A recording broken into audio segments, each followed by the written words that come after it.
As a content creator and a person from academia, मैं बार बार इस चीज़ के साथ जूझता रहता हूँ कि मुझे कितना एकेडमिक होना है और कितना मासी होना है, क्योंकि the moment you choose to be massy you can not be academic, and the moment you choose to be academic people will get bored and get disgusted, तुम जो भी बातें उनके मुंह पे फेंक रहे हो। बट देन आई रियलाइज कि कभी कभी इस बैलेंस को कायम करने की कोशिश करनी चाहिए, this is what I will try in this video as well. So हमें पता है रणवीर इलाहाबादिया को एक बकरी बना दिया गया है जिसको हलाल किया जा रहा है, बकरा बना दिया गया जिसे हलाल किया जा रहा है, जितना मिल्क किया जा सकता है किया जा रहा है। द रीज़न बीइंग इज उसने एक ऐसा जोक डिलीवर कर दिया which was not even a joke, और इसको लेकर कई सारे लोग आके चिल्ला रहे हैं, मेंबर्स ओनली पे डाला गया, तुम क्यों चिल्ला रहे हो, नहीं देखना है मत देख। Listen, you can not do away with this. समय रैना के शो पे कन्वर्जन बहुत बड़े रेट पे इस चीज़ से आता है कि उसकी क्लिप्स कितनी वायरल हो रही हैं, pirated clips. So it is an intelligent strategy to put pirated clips outside as well. So I will say just this कि वो 30-40 रुपए 50 रुपए की मेंबरशिप के लिए what समय Raina has done is tremendous and havoc, और ये सभी की फ्री स्पीच के ऊपर इशू आ जाएगा।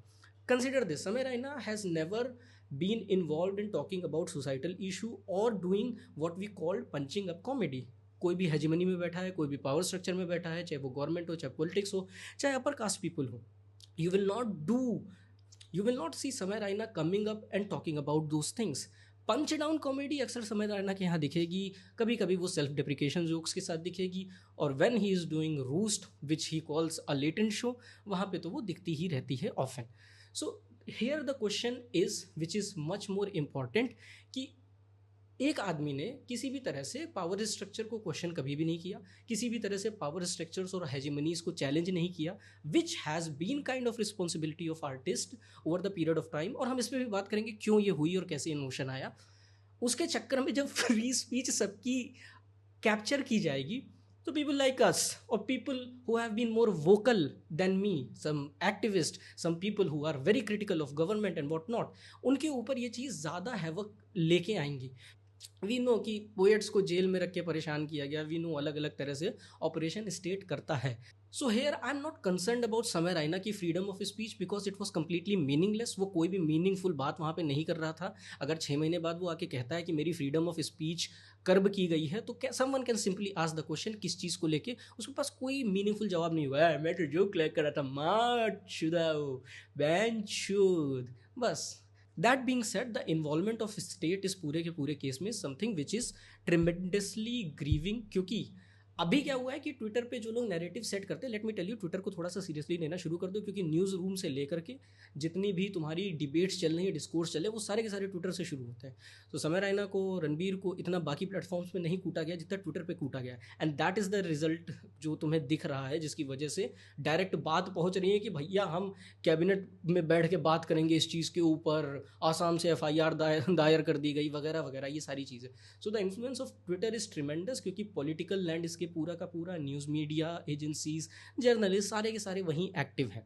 अब इनकी बकवास के चक्कर में इशू ये आएगा कि हम लोग, या even if you exclude me from this, there are people who want to raise their voices, उनके ऊपर सम काइंड ऑफ मिटिगेशन आएगा, some kind of alarming situation बन जाएगी। और नहीं बनेगी तो अलग अलग तरह के शोज़ के जो IP बन रहे हैं उनको भी वायरल करना शुरू कर दिया गया कि देखो ये भी डिसेंसी को क्रॉस करता है और ये यूट्यूब पे दिखाया जा रहा है। For instance I saw comedian Vivek Samtani एक शो कर रहे हैं, उनका IP बना हुआ है और उसकी भी क्लिप्स वायरल की जा रही हैं कि हाँ भाई ये वल्गर है, इसको भी लपेटो। So now we are in attack mode, जहाँ पे हम संस्कृति को बचाने के लिए सबके ऊपर लपेटने पे आ रहे हैं। Now here comes the question, समय रैना और समवन लाइक समय रैना विल से कि भाई मेरे ऊपर कोई रिस्पॉन्सिबिलिटी नहीं है, मेरा काम है सिर्फ और सिर्फ जोक करना और हंसाना तुम्हें, that's it, that's all there is to it. But जब भी तुम समय रैना या दूसरे कमेडियंस को क्वेश्चन करने जाओगे, तो वो तुम्हारे सामने लेके आएंगे US कॉमेडी में कि भाई ऐसे जोक US कॉमेडी में होते हैं, अमेरिकी कॉमेडी में होते हैं, इंग्लिश कॉमेडी में स्पेसिफिकली ये जोक मार दिए जाते हैं, और वहाँ पे कोई कुछ नहीं करता। इनके जो फैंस हैं या जो पूरा का पूरा फैन बेस है, अगर उसको भी एक वक्त के लिए देखने जाओगे, उसका भी टिपिकल लाइन पे आर्गुमेंट ये होता है कि इंग्लिश कॉमेडियन में पैसे दे के लोग देखने जाते हैं और ऐसे ऐसे जोक्स क्रैक किए जाते हैं, they don't get cancel and what not. पहली बात तो ये कि इंडियन कॉमेडी की जो स्पेस है पूरी की पूरी, उसको तुम वैसे से कंपेयर नहीं कर सकते, बिकॉज इट्स इन्फेंसी। और इस इन्फेंसी में भी there are people which are capitalistic new liberal hypocrites, जिनको all they care about is making as much money out of it, and there is no problem with it. लेकिन the moment they are saying कि हम responsible नहीं है, then they are neglecting an aspect of US comedy और English comedy, जिसको selectively ignore किया जा रहा है। क्योंकि अगर उसको भी आपने पकड़ लिया तो व्हाट विल हैपन इज कि आपका जो अपना बिजनेस मॉडल है it will get affected as well. Now let's come to a question जो आज सुबह सुबह सो के उठते ही मेरे सामने एक काफ़ी पॉपुलर कंटेंट क्रिएटर हैं, like insanely popular content creator जो अपने डार्क या डैंक कंटेंट के लिए ज़्यादा प्रसिद्ध हुए हैं, उनसे बात हुई। I find him very intelligent at times, the way he puts his things in dank content और जिस तरह से ही एजुकेट्स पीपल। सो वहाँ पे उन्होंने क्वेश्चन पूछा and I that compelled me to think पूरा का पूरा दिन। और उसके बाद मैंने सोचा okay let's do something and create a content for that, specifically directed towards that. So the question was कि भैया क्या कोई आर्टिस्ट अपनी रिस्पॉन्सिबिलिटी से कंप्लीटली डू अवे कर सकता है just by his craft? Now एक सेकंड के लिए देखने के लिए आपको लगता है मे बी हो सकता है, ऐसा क्या है, क्राफ्ट ज़रूरी है, आर्ट अच्छा है, मुझे क्या लेना देना सोसाइटी से, not. But the thing is when you dive deeper things get a bit tricky, specially public performance और पब्लिक स्पेसेस को लेकर। So I heard Mahmood Farooqui who is a great dastango, not just dastango but director of film Peepli Live as well, and he said अपने एक interview में कि ये जो पूरा का पूरा सामाजिक रिस्पॉन्सिबिलिटी का जो जिम्मा आया आर्ट पे, that came after Marxism, if I remember correctly. I am not quoting him here, I am just trying to rephrase what he is saying. Now if you look at it closely it makes sense, क्योंकि इससे पहले जो literature drive हो रहा था it was driven by religion से drive हुआ literature कुछ वक्त चला। उसके बाद मार्क्सिज्म और लेफ्ट लीनिंग और कम्युनिस्टिक आइडियोलॉजीज ने जब इसको कैप्चर किया, उसके बाद सोशल रिस्पॉन्सिबिलिटी भी पोएट पे, राइटर पे और whatever artist there is उसके ऊपर आई। And every single time the poet और writer someone is doing something, he has to be mindful of what he is creating and what he is putting out there, and this is where comedy comes in play as well. So comedy जो है वो entertainment का भी काम करती है, लेकिन power structure और सोशल नॉर्म्स जो है उन पे कॉमेंट्री, समाज को आईना दिखाना, इसका भी काम करते हैं। This is pretty much what every single art form over the last 200 years has been trying to do. So अगर तुम ग्रेट जायंट कॉमेडियंस को भी देखो, जैसे Joan Rivers, Richard Pryor, George Carlin, इन लोगों ने भी हिस्टोरिकली जो बाउंड्रीज हैं क्रिटिक करने की सोसाइटी को, उसको पुश किया है। कंसिडर दिस, एक एकेडमिशियन, एक एक्टिविस्ट कुछ लेवल तक लोगों तक अपनी बात पहुंचा सकता है, but if there is an active comedian, वो उस चीज़ पे लाफ निकाल के लोगों को उनकी सच्चाई दिखा सकता है। And I from my personal experience I will say, if someone is open enough to laugh on your jokes, तुम धीरे धीरे उस आदमी को आइडियोलॉजी के स्पेक्ट्रम के एक एक्सट्रीम से दूसरे एक्सट्रीम तक तो बहुत प्यार से ले जा सकते हो। मिडिल तक तो ऐसे तुम 2 महीने अगर उसे ढंग के मीम पकड़ाओगे, and if he is receptive enough, dank के नाम पे, डार्क के नाम पे, you can transition his ideology. So this is how powerful comedy can be. Whenever we are comparing English comedy with Indian comedy, और जब भी हम इंडियन कॉमेडी का डिफेंस प्रोवाइड करने की कोशिश करते हैं on the basis of English comedy, हम इस चीज़ को या कॉमेडियंस इस चीज़ को कंप्लीटली निगलेक्ट करने पे आ जाते हैं कि they have a social responsibility. जबकि इंग्लिश कॉमिक्स, बहुत सारे English comics there have been who have made money, but there are legendary comics who have been involved in active dialogue with people, with society, and commenting on it, making fun of it, telling the absurdity of it. So to give you an example, there is a comedian called Dick Gregory. उनका जो humour रहा है, he has blended social activism with humor, और इसके ज़रिए उन्होंने demonstrate किया कि आप कॉमेडी के ज़रिए अवेयरनेस राइज कर सकते हैं about critical issues such as racism, about critical issues such as class system or particular kind of hegemony or marginalization.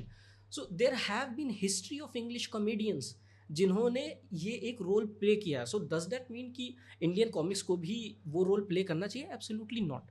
But जब भी इंडियन कॉमेडियन ये इंग्लिश कॉमेडी या इंग्लिश कॉमिक्स को उठा के अपना डिफेंस प्रोवाइड करते हैं, that is something which becomes problematic, क्योंकि they are just choosing something very selectively without understanding the entire spectrum or scenario. Now let's talk about the freedom of speech and navigating through the society. Let's understand this कि भाई Indian society जो है, you are not a developed nation, you are a developing nation. हम अपने आप को विश्व गुरु और दुनिया भर के लेवल भले लगाना चाहते हैं, but the thing is we are still shackled in our those middle class stereotypes जिनके साथ हम आगे बढ़ रहे हैं। हम कॉम्प्लेक्सिटी में रहते हैं, कब इनको होल्ड करना है, रिलीजन को, अपने अलग अलग बाइसेस को, कब इनसे मुक्त होना है। सो अगर तुम इन कमेडियंस की एंटायर ऑडियंस देखो, the dank audience, the audience which is catering, which is paying, which is even subscribing to their paid memberships, वो ऑडियंस का भी जो स्ट्रेटा है वो यही स्ट्रेटा है।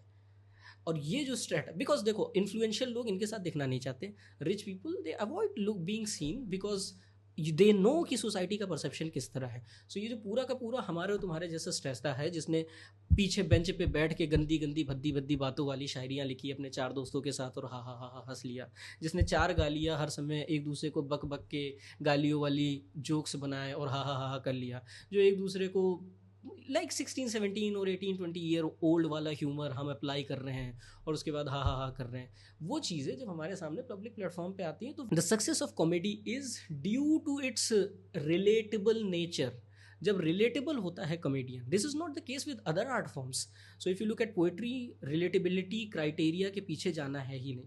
If you look at literature, relatability का क्राइटेरिया चाहिए नहीं। Painters don't even care about whether you can relate to और not, they are doing it for the sake of art. लेकिन यहाँ पे since it is a performatory act, you have to be relatable, क्योंकि if you not relatable तुम्हारे साथ engagement नहीं होगा। No, another thing is the setting of comic spaces. Setting of comic spaces बहुत ज़्यादा डिस्टेंस पे नहीं हो तो you feel the person just present there. अगर तुम छोटे रूम्स में देखो, बड़े stage and hall, the thing is different.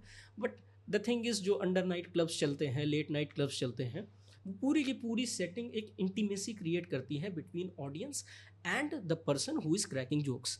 अब उस इंटीमेसी और उस इंगेजमेंट की वजह से और उस रिलेटेबल फैक्टर की वजह से थिंग्स जिनसे हम हो सकता है किसी ऑफ डे पे एकदम बौरा जाए, गुस्सा आ जाए, एकदम कहे कि यार ये क्या बकवास कर रहा है, we accept it and we laugh it off. Every one of us laughs it off and there is no problem about keeping that in behind wall. But the major concern comes जब तुम्हें पता है कि तुम्हारा distribution is going to at least 10 to 15 crore people. That is not even, मतलब सोच के देखो 3 4 5 ऑस्ट्रेलिया बस जाए, इतनी आबादी के पास तुम्हारा डिस्ट्रीब्यूशन है इन वन फॉर्म और अनदर। तो उस जगह पे you have to be mindful of what you are putting in front of people. अब कोई भी कॉमिक अगर कहीं भी जोक्स डिलीवर करने जा रहा है, of course he analyses the audience की ऑडियंस कैसी है, कि ऑडियंस किस तरह का ह्यूमर ले पाएगी, किस तरह के ह्यूमर पे ज़्यादा से ज़्यादा लाफ निकलेगा, और जिस तरह के ह्यूमर पे ज़्यादा से ज़्यादा लाफ निकलता है they try to double tap it down and all that. Of course एक अच्छी खासी रिहर्सल भी इससे पहले चलती है, जो हम लोग जो व्यूअर्स हैं उन्हें लगता है कि अरे ये तो सिर्फ और सिर्फ मंच पे खड़ा होकर बकवास कर रहा है, लेकिन the thing is a lot of rehearsal, like hundreds of shows in involve. For instance, so someone told me about Varun Grover कि वो जो अपना स्पेशल इस वक्त चला रहे हैं उसको फाइनलाइज करने से पहले he had tried each and every jokes hundreds of time. उस पूरे के पूरे कोर्स में ही लर्नड कि किस तरह के पर्टिकुलर एक्सप्रेशन पे, किस तरह की टोन पे, किस तरह से बात को डिलीवर करने पे I can get maximum laughs. So it is not the case कि comedian is not involve in what audience is going to perceive and how audience is going to perceive. So what has happened in this case? The thing that has happened in this case is कि sensational comedy और sensation create करने की कोशिश हुई। You could have edited those 30-second clips जहाँ पे रणवीर इलाहाबादिया ने वो बकवास कही थी। Of course तुम्हारा शो एडिट होके ही लोगों के सामने आता है। This is not censoring, this is being mindful. But ठीक है, तुमने किया, यू थिंक ये फ्रीडम ऑफ एक्सप्रेशन है, but this freedom of expression is as meaningless as pointless it can get, because this is freedom of expression without a cause. पर ठीक है, तुमने चलो ये बात कर ली। Now what is going to happen due to that freedom of expression? Ranveer Allahbadia is the scapegoat, क्योंकि उसने अपने साथ झंडा लेके चला हनुमान जी का, उसने अपने साथ झंडा लेके चला इंडियन स्पिरिचुअलिटी का, तंत्रा का and what not. He has been kind of challenging for news channels as well. News channels इस तरह की ऑनलाइन प्रेजेंस नहीं रख पाए जिस तरह की Ranbir Allahabadia has been keeping, and we have as society kind of labelled him कि हाँ यार इसको सीरियसली नहीं लेना है। जिन लोगों को गेस्ट पसंद आता था या टॉपिक पसंद आता था इसलिए उसकी पॉडकास्ट सुनने जाते थे, and people tune it to it. I am not denying the fact, but you get the point कि people are not going to listen to Ranveer Allahbadia. जैसे जो रोगन का पॉडकास्ट है, people are not just going for the topic of the podcast और the guest of the podcast. Sometimes people go just to see what Joe Rogan is doing. Similarly if you look eight प्रखर का podcast, I have seen that people are more interested in what Prakhar is going to talk about during the podcast, rather than what the conversation is going to be about or what the person is going to say. Ranbir Allahbadia का case was slightly different. People don't care about him, they just ignore him. जो उधर बोला जा रहा है ठीक है, we will listen to it if I am interested. सो वहाँ से जो ऑडियंस पूरी की पूरी केटर हुई वो हाइपर सेंसिटिव राइट विंग की ऑडियंस थी, और उसने जब इस आदमी के मुंह से ये जोक सुना which has not been accepted even in western countries बहुत ही ज़्यादा अच्छी तरीके से, of course this was doomed to happen. So what I am trying to emphasise is कि a comedian knows, a comedian is more trained than me, you and every other person. कौन सा जो किस फ्रीक्वेंसी पे कैसा effect create करेगा, just because he has been training himself for years to do so. So this was a mindful decision जहाँ पे 30-40 second को काट के चीज़ें निकाली जा सकती थी, but it happened. Why? Because sensation create होगा. What this sensation will do is कि 60 रुपए की मेंबरशिप लेने लोग जाएंगे. That's all it is all about. 60 रुपए कोई भी फेंक सकता है पूरा एपिसोड देखने के लिए. इट इज़ नो कोइंसिडेंट कि लेटन आने के बाद से 50 क्लिप्स आपके मुंह पे आना शुरू हो जाती है कि भैया इस शो में आज क्या हुआ. इवन यूट्यूब के शोज मैंने जाके देखे हैं after seeing too many clips on my feed, and I don't choose those clips. Those clips come to me. That is the nature of algorithm. So the question is not about how he is shaping the society or what he is doing. The question is how he is perceiving comedy, और उसके sensationalism के चलते कितने broader level पे filters लगने वाले हैं. हमें पता है कि कुछ वक्त पहले government was planning to bring something around YouTube, और उसको लेकर काफ़ी बैकलैश हुआ. If they provide a strong enough case इसकी वजह से, और if some kind of filter happens, this will be problematic. That joke could have stayed inside that room. कितने लोग बैठे हुए यहाँ पे, 250, 500, 700 लोग उस पर हंसे, तुम भी हंसे, लोगों ने इंजॉय किया, एक नई चीज़ उन्होंने देखी. Leave it.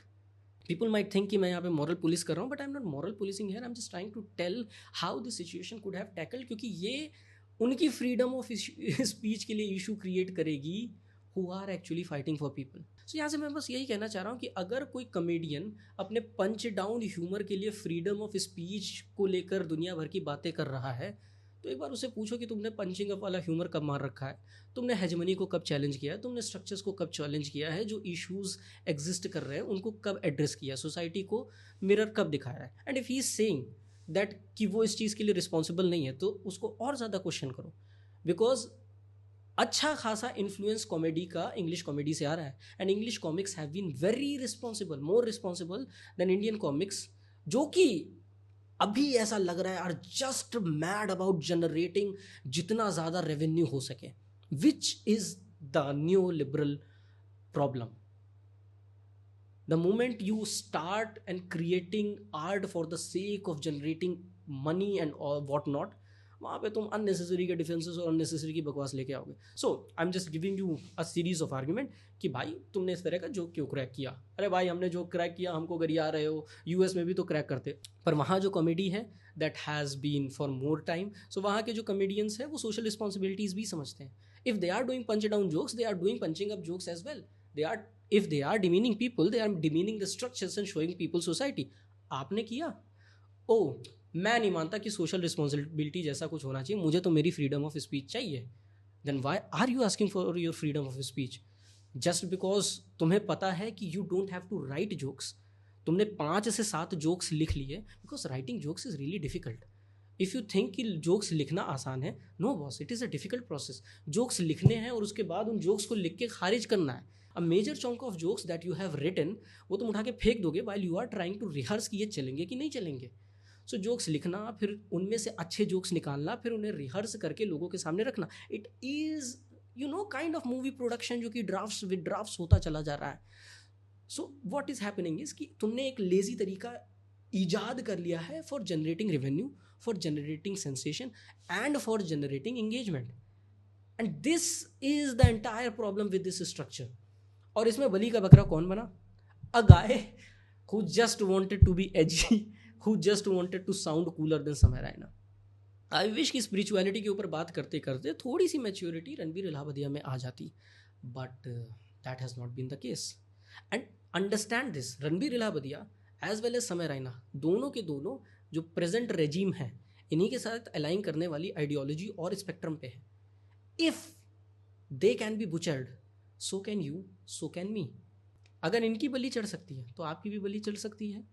मेरी भी बलि चढ़ सकती है और उस व्यक्ति की भी बलि चढ़ेगी जो इनके अगेंस्ट है. I am not giving you a dystopic situation, but free speech का concern is much more nuanced and much more necessary than money generating comic and only considering money as the only thing comic wants it to be.